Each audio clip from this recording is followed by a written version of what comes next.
For people who immigrated to America, conditions upon their arrival were extremely difficult.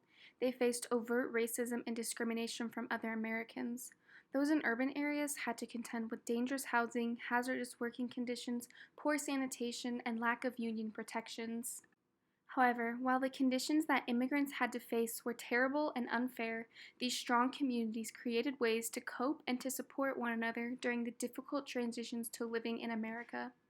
In East Coast areas such as New York City, the majority of immigrants were from Poland, Italy, or were Jewish. These ethnic groups created enclaves within their community. They brought over the customs from their home countries and continued to participate in their practices and express their ideologies despite criticism from American born citizens. They were often able to find monetary resources from churches, synagogues, and fundraising within their communities to provide them with needed sources. Members of the community provided services to one another, such as serving as midwives or providing herbal medicines.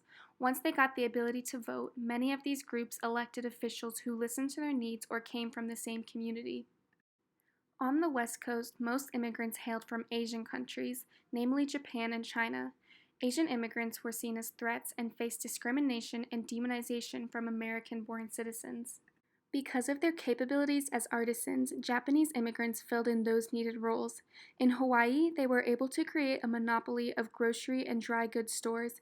In California, they utilized the farming techniques from their homeland and were enormous producers of fresh fruit and vegetables.